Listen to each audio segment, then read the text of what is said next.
Masjid Tanah. Silakan Abu Muhammad, Masjid Tanah. Terima kasih Yang Berhormat Tuan Speaker.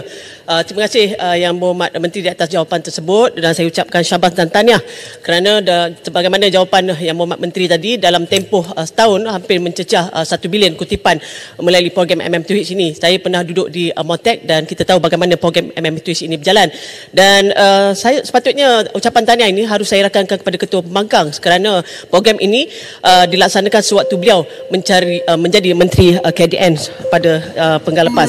Dan soalan saya, adakah pihak kementerian ada menjalankan kajian terperinci terhadap negara jiran seperti Thailand, Indonesia, Singapura yang turut mempromosikan program seumpama ini secara agresif?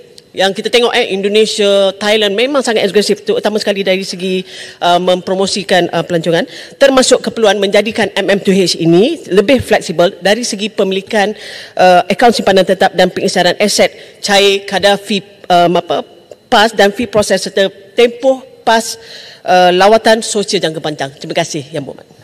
Yang Berhormat Menteri. Terima kasih rakan saya dari Masjid Tanah. Saya tak ada masalah, sahabat saya larut. Polisi lama, kerajaan baru, bila kita masuk, kita tegaskan.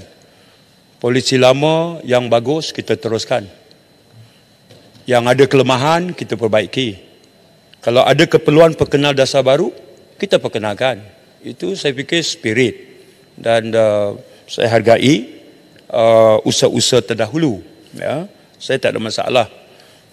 Cuma, kalaulah laporan audit menegur kelemahan lepas, janganlah Yang Berhormat sampai mengelak terus untuk bahas. Itu aja. Jadi jangan selektif lah ya. Saya okey bab itu ya. Baik, soalan Yang Berhormat sangat khusus.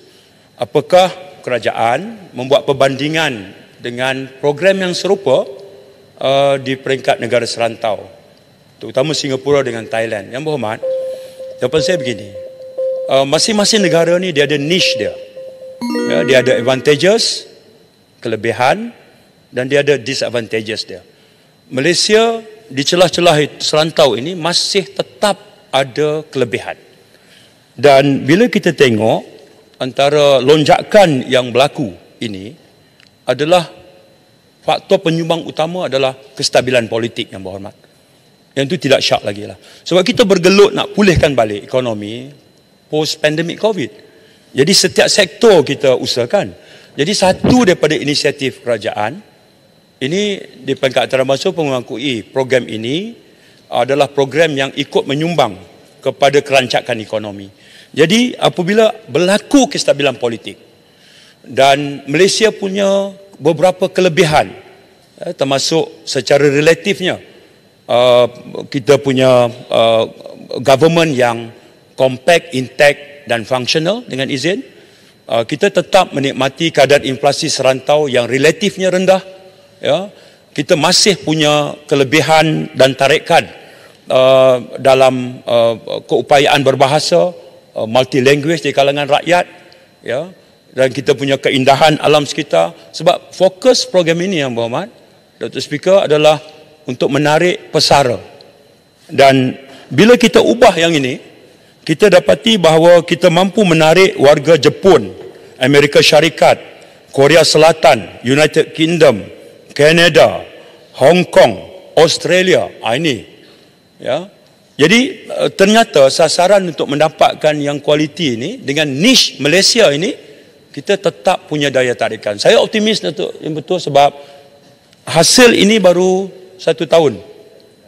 Ketika perubahan dibuat oleh sahabat saya dari Larut, kita itu lebih kurang Oktober 2022. Kita belum sedang meniti pembukaan semula ekonomi negara lepas COVID. Jadi bila kita tengok trend ini, saya biarkan angka yang bercakap, angka berbicara menunjukkan trend sebagai lanjutan reaksi saya pada simpan renggam tadi. Kalau 5 tahun dulu, angka menunjukkan 1 bilion, lebih tepat 958 juta.